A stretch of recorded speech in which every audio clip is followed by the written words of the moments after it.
नमस्कार दोस्तों, मेरा नाम है अम्बेडकर। आपका स्वागत है हमारे प्यारे चैनल अम्बेडकर सिंघानिया पर। दोस्तों, आप लोग को बता दें कि 30 दिन के जेल में रहे तो पीएम सीएम की कुर्सी जाएगी। संसदीय समिति प्रावधान हटाने के पक्ष में नहीं। मानसून सत्र में बिल दोबारा आ सकता है। 20 अगस्त 2025 को गृह मंत्री अमित शाह ने इससे जुड़ी 3 बिल लोकसभा में बिल पेश किए थे। इसके बाद विपक्षी सांसदों ने बेल में आकर हंगामा किया था। अगर कोई प्रधानमंत्री, मुख्यमंत्री, केंद्रीय मंत्री या राज्य मंत्री किसी गंभीर अपराध के मामले में गिरफ्तार होने के बाद लगातार 30 दिन तक न्यायिक हिरासत में रहता है तो उन्हें पद छोड़ना पड़ सकता है। इससे जुड़े बिलों को सरकार मानसून सत्र में दोबारा पेश कर सकती है। सूत्रों के मुताबिक 130वें संविधान संशोधन बिल पर बनी संसद की संयुक्त संसदीय समिति जेपीसी इससे जुड़े प्रावधानों को हटाने के पक्ष में नहीं है। समिति 17 जुलाई को अपनी रिपोर्ट को मंजूरी दे सकती है। गृह मंत्री अमित शाह ने इससे जुड़े 3 बिलों को पिछले मानसून सत्र में संसद के दोनों सदनों में रखा था, जिसके बाद इन्हें जेपीसी को भेजने का प्रस्ताव मंजूर कर लिया गया था। गिरफ्तार पीएम सीएम और मंत्रियों को हटाने वाले 3 बिल। पहला 130वां संविधान संशोधन बिल 2025 केंद्र और राज्यों के लिए। दूसरा गवर्नमेंट ऑफ यूनियन टेरिटरीज संशोधन बिल 2025 केंद्र शासित राज्यों के लिए। तीसरा जम्मू कश्मीर पुनर्गठन संशोधन बिल 2025 जम्मू कश्मीर के लिए। तीनों बिल के प्रावधान। कोई भी प्रधानमंत्री, मुख्यमंत्री या मंत्री जेल में रहते हुए पद पर नहीं रह सकता है। पीएम सीएम या मंत्री को गिरफ्तारी के 30 दिन के अंदर कोर्ट से जमानत लेनी होगी। अगर 30 दिन में जमानत नहीं ले सके तो 31वें दिन उन्हें पद से हटा दिया जाएगा। बाद में पीएम सीएम या मंत्री को जमानत मिले तो वे अपने पद पर वापस आ सकते हैं।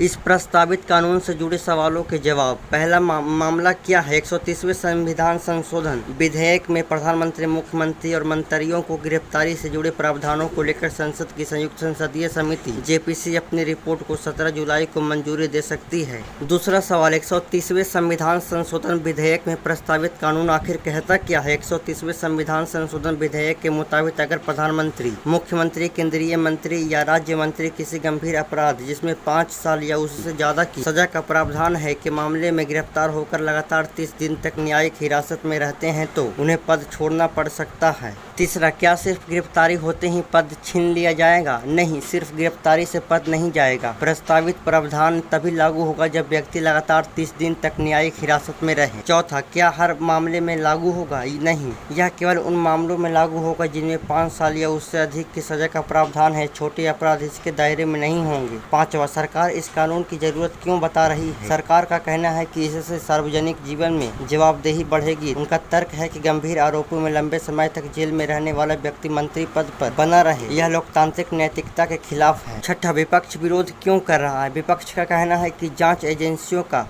दुरुपयोग कर राजनीतिक विरोधियों को गिरफ्तार कराया जा सकता है। अगर ऐसा हुआ तो चुनी हुई सरकारों को अस्थिर कराने का खतरा पैदा हो सकता है। सातवां, आगे क्या होगा? अभी यह सिर्फ प्रस्तावित संविधान संशोधन विधेयक है। यदि 17 जुलाई को जेपीसी से मंजूरी मिलती है तो इसे लोकसभा और राज्यसभा में पेश किया जाएगा। इसके बाद अगर बिल दोनों सदनों से पास हो जाता है तो यह कानून बन सकेगा। आठवां, क्या बिल का दुरुपयोग हो सकता है? नहीं, सीपीजे जेपीसी रिपोर्ट में ऐसा सुरक्षा उपाय जोड़ सकती है जिससे राजनीतिक बदले की भावना से झूठे मामलों में गिरफ्तारी कर किसी सरकार को अस्थिर करने के लिए इस कानून का दुरुपयोग न हो। 9वां, क्या बिल को कोर्ट में चुनौती दी जा सकती है? सुप्रीम कोर्ट के पूर्व जज जस्टिस ए.के. पटनायक के मुताबिक प्रस्तावित बिल को सुप्रीम कोर्ट में चुनौती दी सकती है। सीबीआई ईडी ने 2014 के बाद 13 सिटिंग मंत्रियों को गिरफ्तार किया। 2014 के बाद कम से कम 13 सिटिंग मंत्रियों को सीबीआई ईडी गिरफ्तार कर चुके हैं। इनमें से 10 गिरफ्तारियां पीएमएलए के कड़े प्रावधानों के तहत हुई। ज्यादातर गिरफ्तारियां आम आदमी पार्टी यानी कि आप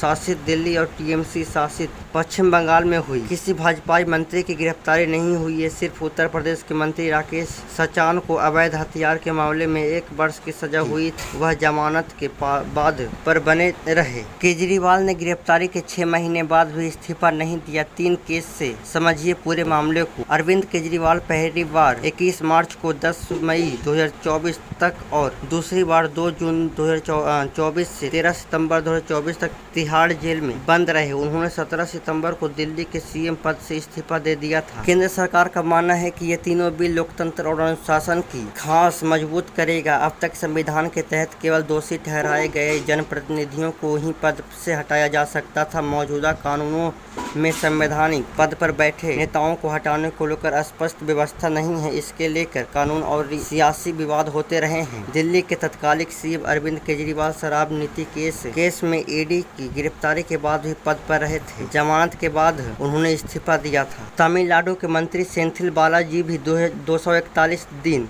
जेल में रहते हुए मंत्री रहे थे। बालाजी को मेट्रोपॉलिटन ट्रांसफर कॉरपोरेशन MTC में नौकरी के बदले नकद घोटाले के आरोपों में प्रवर्तन निदेशालय ईडी ने जून 2023 में मनी लॉन्ड्रिंग केस में गिरफ्तार किया था। इसके बाद भी वह 13 फरवरी 2024 तक पद पर बने रहे थे। गिरफ्तारी से पहले वे बिजली आबकारी मद्य निषेध विभाग संभाल रहे थे। गिरफ्तारी के बाद मुख्यमंत्री MK स्टालिन ने उन्हें बिना विभाग वाले मंत्री बनाए रखा और उनके विभाग अन्य सहयोगियों को सौंप दी। इसी के साथ दोस्तों आप लोग को बता दें कि केजरीवाल पद पर रहते हुए गिरफ्तार होने वाले भारत के पहले सीएम बने हैं, जैसा कि आप लोग इस आंकड़े के मुताबिक देख ही सकते हैं। तो दोस्तों आज के लिए बस इतना है। धन्यवाद।